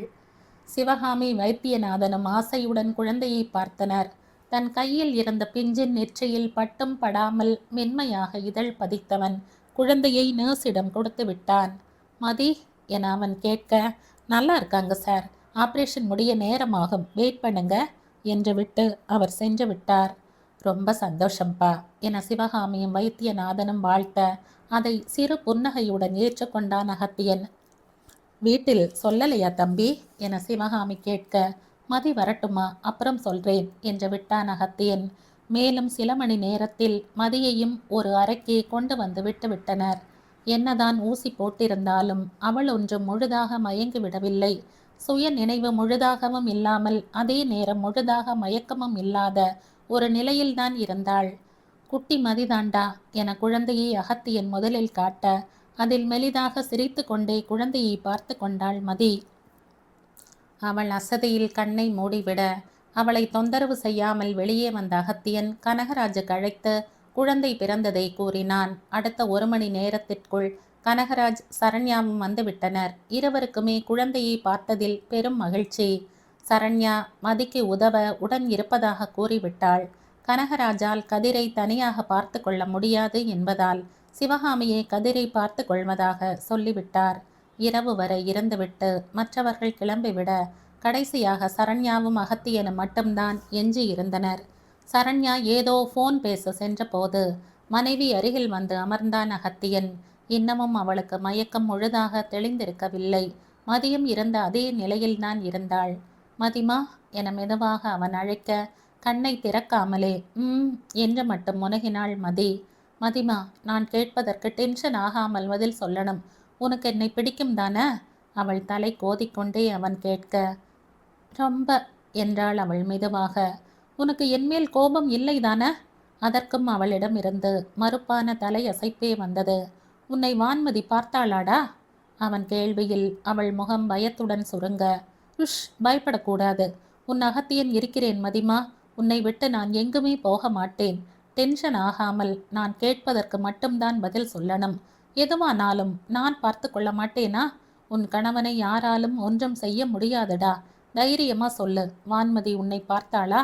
மிக மென்மையாக அழுத்தமாக அவன் கூறிய ஒவ்வொரு வார்த்தையும் அவள் ஆழ் மனதை சென்று அடைந்திருக்க வேண்டும். அவள் என்று மட்டும் முனகினாள். என்னை விட்டு உன்னை பிரிய சொன்னாளா? அதற்கும் ஒரு என்னும் பதில் வந்தது. பிரியாவிட்டால் ஏதாவது செய்து விடுவதாக கூறினாளா? மீண்டும் மதிமுகத்தில் பயம். மதிமா, பயப்படக்கூடாது என்று சொல்லி இருக்கிறேனே. நீ பயந்தால் குழந்தையும் பயப்படுகிறாள். பயப்படாமல் விஷயத்தை மட்டும் சொல்லு. என்ன சொன்னாள்? உங்களை உங்களை கொன்று விடுவதாக. அந்த ஆக்சிடென்ட் கூட அவள்தான். ஐயோ, உங்க உயிருக்கு! மதி பதறத் தொடங்கும் போது சரியாக அவர்கள் குழந்தை அழுதது. அதை சட்டென தூக்கி மனைவி அருகில் விட்டவன், குழந்தை அழுகிறாள் மதிமா, பால் கொடுடா என்று கூற குழந்தையின் தொடர் சத்தத்தில் அவள் கவனம் மாறிவிட்டது. மெதுவாக அவள் கண்களை திறக்க அதற்குள் சரண்யாவும் உள்ளே வந்துவிட்டாள். அன்னிக்கு ஹெல்ப் பண்ணு சரண்யாமா என்றவன் மதிப்புறம் குனிந்து, பாப்பாக்கு பால் கொடு மதிமா, கதிர் உன்னை தேடுகிறானாம். நான் உன் பாட்டை சிவகாமி அம்மாவுக்கு அனுப்பிட்டு வரேன், சரியா என்று விட்டு அறையை விட்டு வெளியே வந்தான். தெளிவாக மனைவி மனதை குழந்தைகள் புறம் திருப்பி விட்டு வந்தவன் வெளியில் வந்ததும் உச்சக்கட்ட கோபத்துடன் இறுகிவிட்டான். மனைவி செயலில் சந்தேகம் வந்ததில் இருந்தே அவனுக்கு வான்மதி மேல்தான் சந்தேகம். இருந்தும் இத்தனை மோசமாக அவன் யோசிக்கவில்லை. மதி சொன்ன சில விஷயங்களில் இருந்தே என்ன நடந்திருக்கும் என அவன் யூகித்து விட்டான். அவனை கொன்று விடுவதாக மிரட்டி இருக்கிறாள். மதி நம்ப வேண்டுமென நிஜமாகவே விபத்துகள் வேறு. எத்தனை கொடூரமான எண்ணம்! அவன் கண்கள் பெரும் கோபத்துடன் சிவந்து போனது. யார் யாரை கொல்வது? இதற்கு மேலும் அவளுக்கு பாவம் பார்க்க அவன் தயாராக இருக்கவில்லை. மறுநாள் மதி தெளிவாகிவிட்டாள். அன்று மாலையே அவளை நடக்கவும் வைத்து பார்த்துவிட்டு 5 நாளில் டிஸ்சார்ஜ் ஆகிக் கொள்ளலாம் என டாக்டர் கூறிவிட்டார். குழந்தையை கொஞ்சுவதிலேயே அந்த ஒரு நாள் முழுவதும் மதிக்கு சரியாக இருந்தது. அன்று முழுவதும் அகத்தியன் அவளிடம் அதிகம் பேசவில்லை. அதை அவளும் கவனிக்கவில்லை. மறுநாள் காலை மதி எழுந்து அமர்ந்திருந்த போது அவளிடம் வந்தான் அகத்தியன். அவள் கையில் ஒரு நியூஸ் பேப்பரை கொடுத்தவன், உணர்ச்சி வசப்படாம பாரு என்று கூற அவன் காட்டிய செய்தியை பார்த்தவள் அதிர்ந்துதான் போனாள். பிரபல தயாரிப்பாளர் பிரதீப்பும் அவர் தங்கையும் நடிகையுமான வான்மதியும் ஒரு மிகப்பெரிய சாலை விபத்தில் உயிர் இழந்து விட்டனர் என கொட்டை எழுத்தில் அச்சடிக்கப்பட்டிருந்தது. அதை பார்த்ததும் அதை நம்பவே மதிக்கு சில நிமிடங்கள் பிடித்தது. செய்தி மெதுவாக தலைக்குள் ஏற ஏற அவள் கண்கள் கலங்கி அதற்கு மாறாக அவள் முகத்தில் பெரும் நிம்மதி பரவியது. படித்தாயா என்ற அகத்தியன் குரலில் நிமிர்ந்தவள் அவனை கண் கலங்க பார்த்து கொண்டே தலையாட்டினாள். ஒழுங்காக என்னிடம் சொல்லி இருந்தால் இதை என்றோ செய்திருப்பேன். இதற்காக நீயும் செத்து என் மகளையும் கொல்ல பார்த்தாய். என்ன மிஞ்சி இருக்கும்? வெறுமையாக அவன் கேட்க அவளோ பதில் தெரியாமல் விழித்தாள். நீங்க தானா? உங்களுக்கு எப்படி என அவள் தயக்கத்துடன் கேட்க, எப்படியோ தெரியும், நான் தான் கொன்னேன். நீ என்ன செய்ய துணிந்தாய்? அழுத்தமாக கேட்டவனை பார்த்து அவளுக்கு பயமாக இருந்தது. உன் பின்னால் நாய் போல் சுற்றி கொண்டிருந்தால் பழைய அகத்தியனை மொத்தமாக மறந்து விடுவாயா? என்னை யார்டி தொட முடியும்? எவளோ ஏதோ மிரட்டினால் நீ என்ன வேண்டுமானாலும் செய்வாயா? சீரலாக கேட்டவன் முகத்தை பார்க்கவே அவளுக்கு பயமாக இருந்தது. உங்களிடம் சொன்னாலும் உங்களை கொன்று விடுவேன் என்று மெதுவாக அவள் தொடங்க, இடியட் என மீண்டும் சீறினான் அவன். நீயும் உன் உருப்படாத பயமும். நான் மட்டும் கொஞ்சம் லேட்டாக வந்திருந்தால் நினைக்கவே முடியவில்லைடி என்னால். இனியாவது நிம்மதியாக இருந்து தொலை என எரிச்சலுடன் கூறிவிட்டு வெளியேறிவிட்டான். அவன் கோபம் நியாயமானது தானே. கொஞ்சம் அசந்திருந்தாலும் அவர்கள் உயிரையும் சேர்த்தல்லவா கொன்றிருப்பாள். இந்த அளவு கூட அவன் கோபப்படாவிட்டால் எப்படி? அன்று இருந்த மனநிலைக்கு அவன் உயிருக்கு எந்த ஆபத்தும் வந்துவிடக்கூடாது என்று மட்டும்தான் அவளுக்கு தோன்றியது. அவள் கண் முன்பே 2 முறை அவனுக்கு அடிபட்டதில் அவள் மூளை மழுங்கிவிட்டது போல் பழைய அகத்தியனை மறந்துதான் விட்டாள். அவளிடம் மட்டும் தானே கெஞ்சினான். அதற்காக அவன் வெளியுலகம் இல்லை என்று ஆகிவிடுமா? சொல்லி இருக்க வேண்டும். முதலிலேயே அவனிடம் சொல்லி இருக்க வேண்டும். எல்லாம் அவனை பார்த்திருப்பான். எல்லாமே தப்பு என வேகமாக தலையில் அடித்து கொண்டாள் மதி. அடுத்து வந்த நாட்களிலும் அகத்தியன் அவளிடம் முகம் கொடுத்தே பேசவில்லை. ஹாஸ்பிட்டலில் இருந்து கிளம்பும் அன்றுதான் மீண்டும் அவளிடம் வந்தான். என்னுடன் நம் வீட்டுக்கு வருகிறாயா, இல்லை மீண்டும் ஏதாவது சொல்ல போகிறாயா? நம் வீட்டுக்குத்தான் வருவேன் மெதுவாக கூறியவள். சாரி அகத்தியன் என தொடங்க அவளை பேச விடாமல் அவன் வெளியேறிவிட்டான். சிவகாமியும் அன்று ஹாஸ்பிட்டல் வந்திருந்தார். மதியை பார்க்க வந்தவர், எல்லா பிரச்சனையும் சரியாகிவிட்டது என்று தம்பி சொன்னான்டா. இனியாவது சந்தோஷமாக இருக்கணும். தம்பியை விட்டு எதற்காகவும் போகாதே மதிமா, தம்பி தாங்காது என அவர் கூற, கண்டிப்பா போக மாட்டேன்மா என்றாள் மதி. ரோகிணியும் வந்து மதியையும் குழந்தையையும் பார்த்துவிட்டு சென்றாள். ரோகிணிக்கு வேறு அசிஸ்டன்ட் அகத்தியனே ஏற்பாடு செய்து கொடுத்து விட்டான். சிவகாமி வீட்டையும் தன் வீட்டையும் அன்றே காலி செய்து விட்டான் அகத்தியன். அதை முடித்துவிட்டுத்தான் மதியை அழைத்து செல்லவே வந்தான். தனியாக சிவகாமி வைத்தியநாதனுக்கு பல நன்றிகள் கூறியவன் அவர்களையும் வீட்டுக்கு கூப்பிட, முதல்ல நீங்க போங்க, நாங்க எப்படியும் குட்டியை பார்க்க வருவோம் என்று கூறிவிட்டார் சிவகாமி. மதி, சரண்யா, கனகராஜ், அகத்தியன் மட்டும்தான் 2 கார்களில் வீட்டுக்கு வந்தனர். சரண்யா கதிரை வைத்து கொள்ள சிறியவளை மதிதான் வைத்திருந்தாள். அவள் கைகளுக்குள் பாந்தமாய் தூங்கிக் கொண்டிருந்த குழந்தையை பார்த்தவளுக்கு அழுகை வந்து கொண்டே இருந்தது. அவள் நிலை உணர்ந்தும் அகத்தியன் அவளை சமாதானம் செய்யவில்லை. அவள் செய்ய துணிந்தது ஒன்றும் சாதாரண செயல் இல்லையே, வருந்தட்டும் என்று விட்டுவிட்டான். வீட்டுக்கு வந்த பின்பும் அனைவரையும் விட்டுவிட்டு அகத்தியன் வேலை இருக்கிறது என்று சென்று விட்டான். ஒரு பக்கம் கணவன் கோபம், மற்றொரு பக்கம் குற்ற உணர்வு என மதிதான் ஒரே அடியாக தவித்து விட்டாள். இரவும் அவன் பாட்டுக்கு படுத்துவிட மதிக்கே சுத்தமாக தூக்கம் வரவில்லை. கணவனிடம் பேச வேண்டும், மன்னிப்பு கேட்க வேண்டும் என்றுதான் அவளுக்கு இருந்தது. எந்த முகத்தை வைத்து கொண்டு பேசுவது? மன்னிப்பு கேட்க கூட தகுதி இல்லையே. அவன் கோபத்தை சகித்து கொண்டுதான் ஆக வேண்டும் என அமைதியாக படுத்திருந்தவள் குழந்தை அழும் சத்தத்தில்தான் எழுந்தாள். குழந்தை பசியில் அழவும் அதை தூக்கி மடியில் வைத்து கொண்டு அதற்கு பசி ஆற்றியவள் தன் மடியில் நிம்மதியாக தூங்கும் குழந்தையை பார்த்து கொண்டே அமர்ந்திருந்தாள். இந்த பிஞ்சை போய் அழிக்க பார்த்தாளே, அவளுக்கு என்றேனும் பாவ மன்னிப்பு கிடைக்குமா? அம்மாவை மன்னிச்சிடுடா குட்டி, ப்ளீஸ்.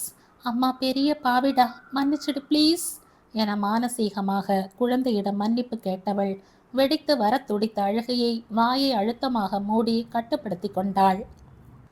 குழந்தை முகத்தை பார்க்க பார்க்க அவளுக்கு கட்டுப்படுத்த முடியாமல் அழுகை வந்து கொண்டே இருந்தது.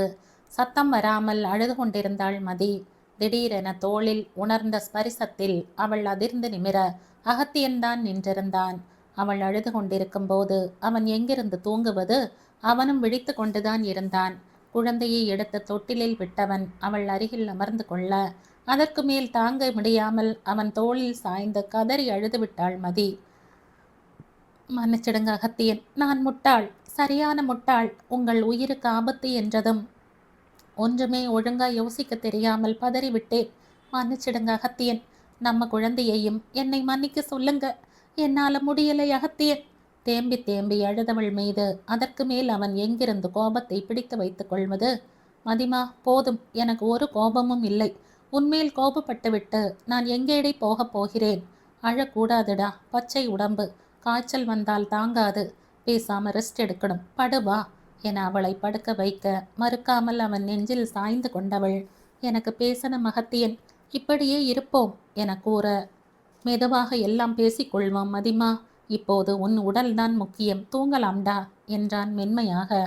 என்னால் நிம்மதியாக தூங்கவே முடியவில்லை அகத்தியன், ப்ளீஸ், நான் எல்லாம் சொல்லி விடுகிறேன் என அவள் கெஞ்ச, நீ திருந்தவே மாட்டாய் மதிமா, சரியான அடம் என மெலிதாக சிரித்தவன் அவளை நன்றாக தன்மேல் சாய்த்து படுக்க வைத்து கொண்டு, சொல்லுடா என்றான். அவள் நெற்றியில் மென்மையாக இதழொற்றி, எனக்கு முதலில் இருந்தே உங்களை பிடிக்கும் அகத்தியன், உங்களை விரும்பித்தான் திருமணமே செய்தேன். ஆனால் உங்களிடம் நான் காதலை எதிர்பார்க்கவே இல்லை. என் காதலை மனதிற்குள்ளேயே பூட்டி வாழ்ந்துவிட்டு போய்விடத்தான் நினைத்தேன். அதான் நீங்கள் குடிக்கு பதிலாக வாழ வேண்டும் என்ற போது கூட என் அகத்தியன்தானே என ஒத்துக்கொண்டேன். இதில் நான் தான் விளக்கம் சொல்லணும் மதிமா, நானும் சொல்லிவிடவா என அவன் கேட்க, சொல்லுங்க என்றாள் மதி. அவளுக்கும் எல்லாமே தெளிவாக தெரிந்து கொள்ள வேண்டி இருந்தது. முதலில் எனக்கு உன்மேல் காதல் எல்லாம் இல்லை மதிமா. உண்மையாகவே கதிர்க்காகவும் ஊர் வாயை அடைக்கவும் தான் கல்யாணம் செய்தேன். உள்ளுக்குள் வான்மதி ஏற்படுத்திவிட்டு சென்ற காயம் வேறு ஆறாமல் இருந்தது. எங்கே இடம் கொடுத்தால் அவளைப் போலவே செய்து விடுவாயோ என்ற பயத்தில் ஒதுங்கியே இருந்தேன். ஒரு கட்டத்தில் என்னை அறியாமலே நீ என்னுள் வந்துவிட்டாய் மதிமா. உன்னை மனதார நேசிக்க தொடங்கிவிட்டேன். அவள் ஆச்சரியமாக அவனை பார்க்க, உண்மை மதிமா, நாம் வாழும் முன்பே உன்னை நான் மனதார விரும்ப தொடங்கிவிட்டேன். ஆனால் மனதில் இருந்த பயத்தில் உன்னிடம் அதை சொல்லவே இல்லை. வான்மதிக்கு கொடுத்த இடத்தை உனக்கு கொடுத்துவிடக் கூடாது என்ற முட்டாள்தனமான எண்ணம். அதே நேரம் நாளுக்கு நாள் ஏறிக்கொண்டே போன காதலையும் தடுக்க முடியவில்லை. அதான் அன்று குடிக்காதே என்று நீ சொன்னதும் அதை சாக்காக வைத்து அப்படி கேட்டேன். நீ சம்மதித்ததும் எனக்கு பெரும் அதிர்ச்சிதான். சத்தியமாக சொல்கிறேன் மதிமா, என்று உன்னுடன் வாழ்ந்தேனோ அந்த நொடியே வாழ்நாள் முழுக்க உன்னை பிரியக்கூடாது என்று முடிவெடுத்து விட்டேன். அதை வார்த்தையில் சொல்ல என் ஈகோ இடம் கொடுக்கவில்லை மதி.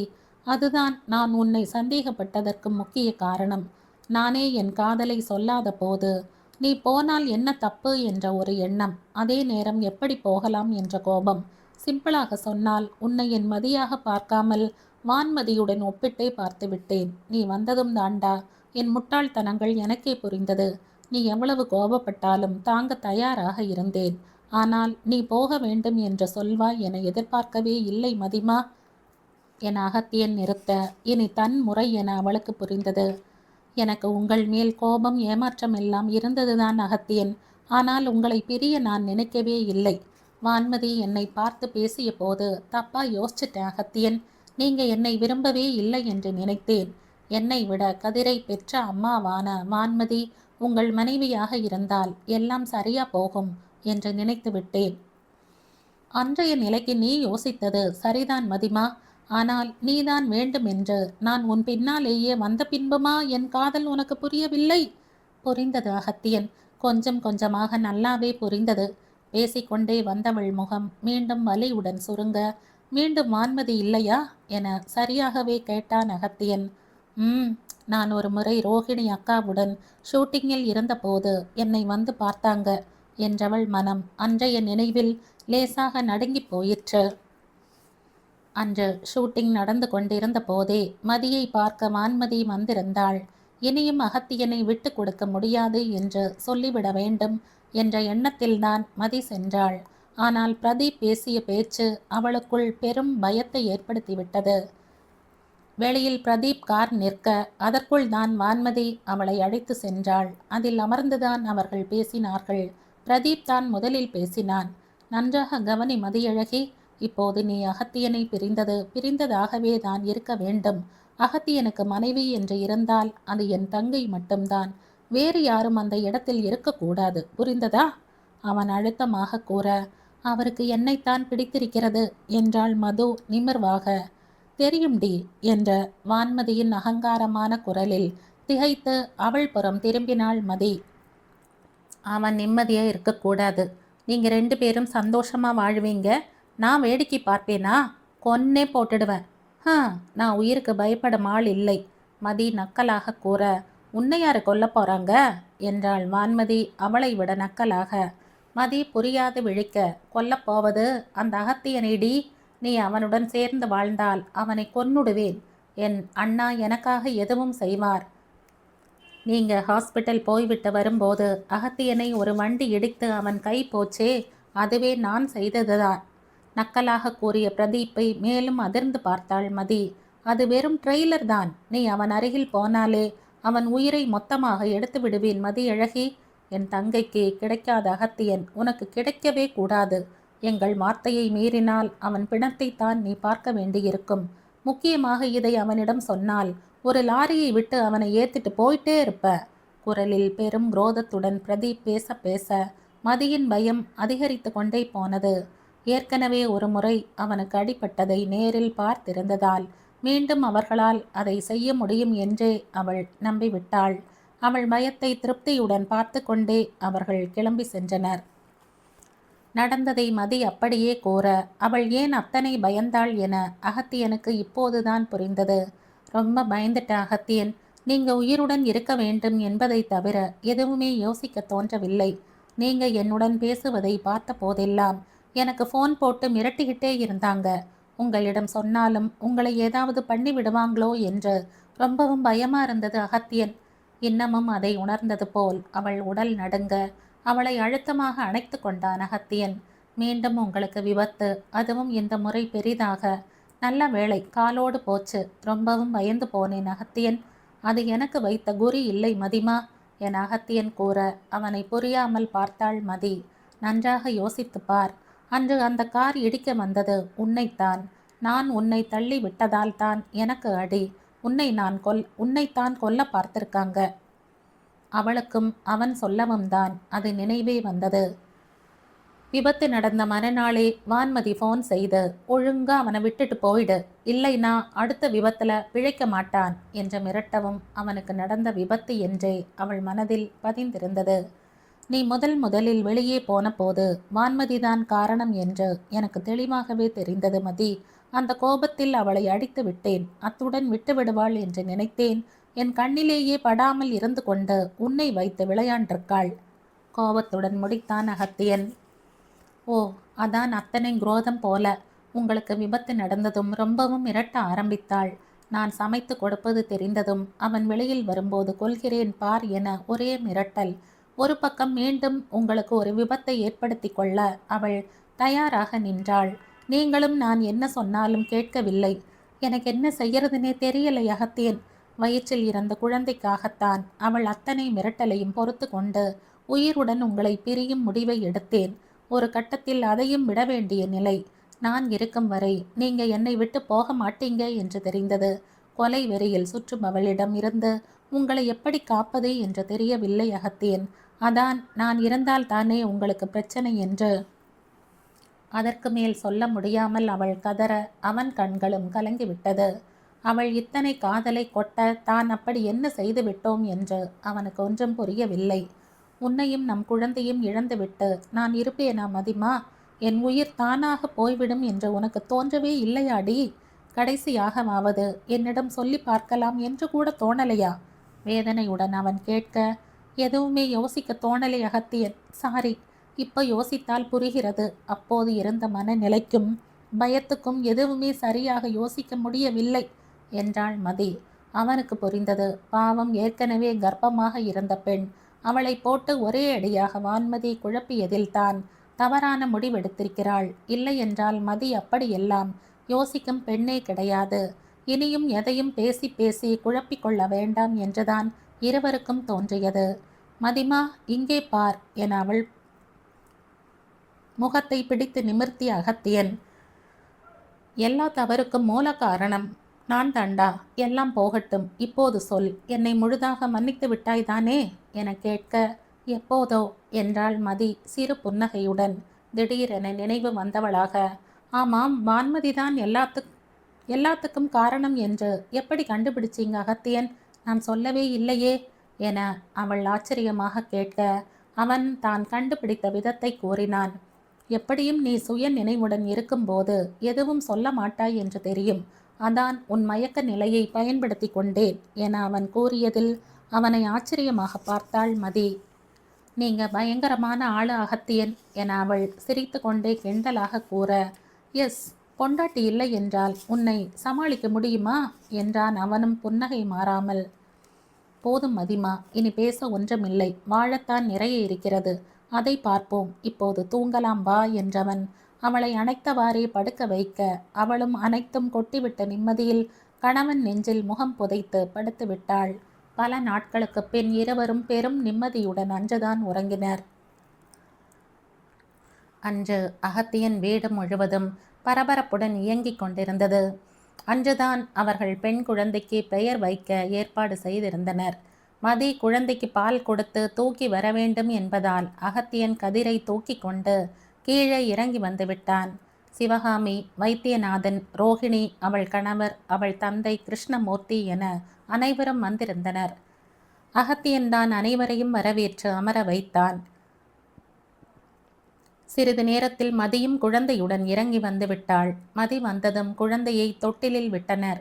குழந்தை பெயரை சொல்லுங்கோ என ஐயர் கூற, குழந்தை காதருகில் குனைந்த அகத்தியன், தமயந்தி, தமயந்தி, தமயந்தி என 3 முறை கூற, அதையே மற்றவர்களும் கூறினர். அவன் தேர்ந்தெடுத்திருந்த பெயர்தான் மதிக்கும் பிடித்து விட்டதால் அதையே வைத்து விட்டனர். ரொம்பவும் அழகான பெயர் தம்பி என சிவகாமி பாராட்ட, தேங்க்ஸ்மா என்றான் அகத்தியன். இத்தனை பெரிய வீட்டையும் இவ்வளவு அன்பான கணவனையும் விட்டுவிட்டு வர உனக்கு எப்படித்தான் மனம் வந்ததோ என சிவகாமி மதியிடம் குறைப்பட்டு கொள்ள, நான் ஒன்றும் நல்லவன் இல்லைமா, மதி அன்புதான் என்னை மாற்றியது. இனி என்றுமே நான் அவள் அகத்தியன் மட்டும்தான் என அகத்தியனே பதில் கூறினான்.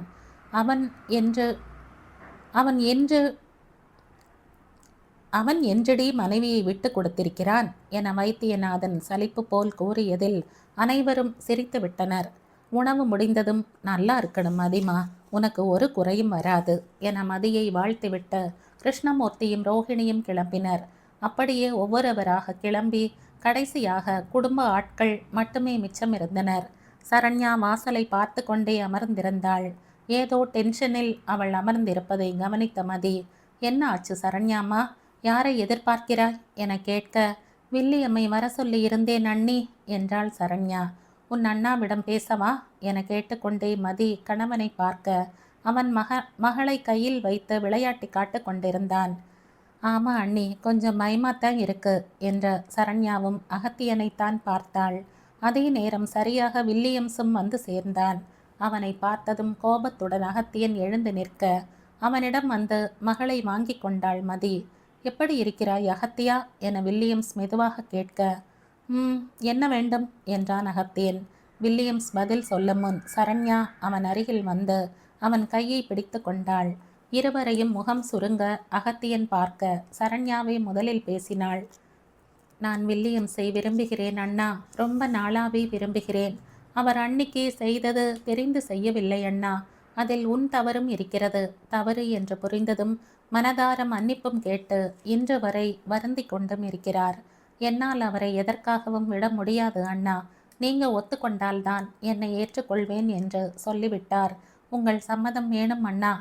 இவன் வேண்டாம் சரண்யாமா பட்டென் அகத்தியன் கூற வில்லியம்ஸின் முகம் இறுகி போனது.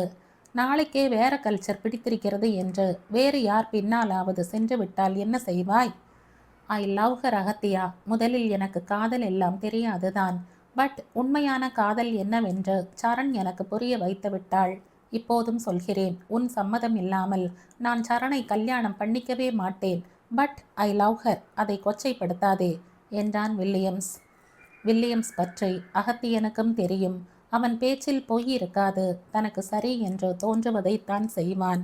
இப்போது தங்கையை உண்மையாகவே விரும்புகிறான் என அவன் குரலில் இருந்தே அகத்தியனுக்கு புரிந்தது. இருந்தும் தங்கையை கொடுக்கும் முன் அவனுக்கு மேலும் உறுதி தேவைப்பட்டது. உன் காதலுக்கு அர்த்தம் என்ன வில்லி? நான் சரண்யாவை வேறு யாருக்காவது திருமணம் செய்து வைத்தால் என்ன செய்வாய்? அண்ணா என சரண்யா ஏதோ கூற வர, அவனிடம் பேசிக்கொண்டிருக்கிறேன் சரண்யாம்மா என்றான் அகத்தியன் அழுத்தமாக. வில்லியம்ஸும் சரண்யா கையை ஒரு முறை அழுத்தி அவளுக்கு ஆறுதல் கூறிவிட்டு நண்பன் புறம் திரும்பினான். நான் தடுக்க மாட்டேன் அகத்தியா என வில்லியம்ஸ் கூற, அப்புறம் இது என்ன மாதிரி லவ் என்றான் அகத்தியன் நக்கலாக. என் காதல் நட்பு இரண்டுமே எனக்கு முக்கியம் அகத்தியா. உன் நட்புக்கு மரியாதை கொடுத்து உன்னை தடுக்க மாட்டேன். அதே நேரம் என் காதலுக்கும் மரியாதை கொடுத்து வேறு கல்யாணம் செய்து கொள்ள மாட்டேன். எனக்கு வைஃப் என்றால் அது சரண் மட்டும்தான். தெளிவாக அவன் கூறிய பதிலில் சரண்யாவே அவனை ஆச்சரியமாகத்தான் பார்த்தாள். அவன் தன்னை இத்தனை விரும்புவான் என்று அவளுக்கே தெரியாதே. உன்னை எப்படி நம்புவது? லேசான முக சுருங்களுடன் அகத்தியன் கேட்க, நான் சொன்னதுதான் நிஜம் அகத்தியா, அப்புறம் உன் இஷ்டம் என முடித்து விட்டான் வில்லியம்ஸ்.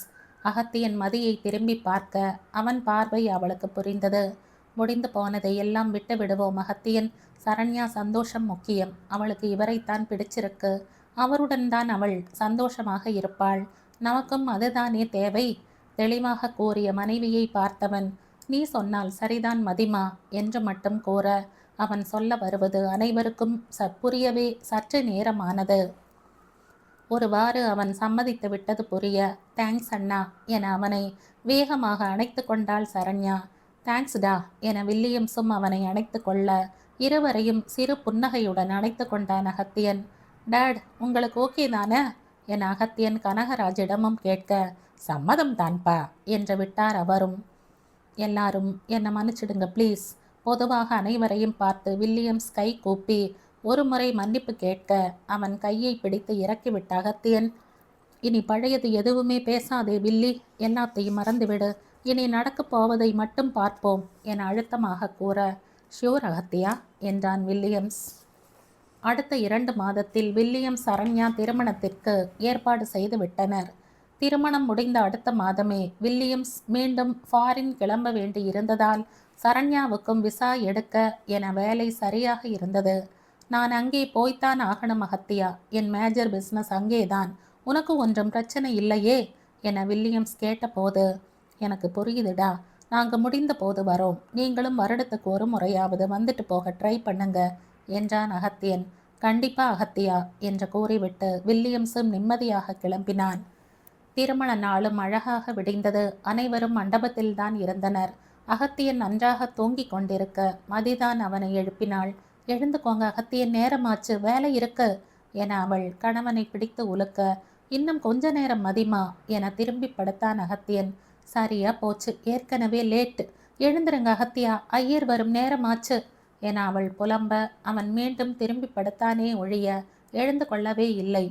நீங்க சரியில்லையே, நைட் ரெண்டு பிள்ளை பெத்த நீங்க பேச்சுலர் பார்ட்டி போகும்போதே எனக்கு சந்தேகம். குடிச்சிட்டு வந்தீங்களா? இடுப்பில் கை வைத்து முறைத்து கொண்டே அவள் கேட்டதில் அடித்து பிடித்து கொண்டு எழுந்தான் அகத்தியன். அவள் இன்னமும் கணவனை முறைத்து கொண்டுதான் இருந்தாள். ஒரு மனிதன் அசதியில் தூங்கியது குற்றமாடி? குடியை எல்லாம் நான் எப்போதோ விட்டுவிட்டேன் மதிமா, இனி அந்த பக்கமே போக மாட்டேன் என அவன் பாவமாக கூற அவள் சத்தமாக சிரித்து விட்டாள்.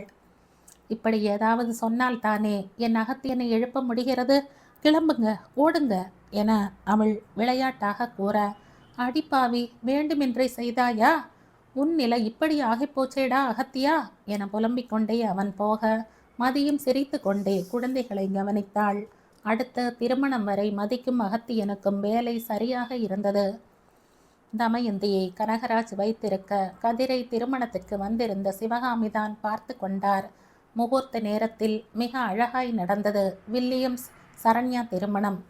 3 முடிச்சு போடுடா என் அகத்தியன் கூற, ஐநோ எல்லாம் யூடியூபில் பார்த்தேன் என்று கூறி தாலி கட்டினான் வில்லியம்ஸ்.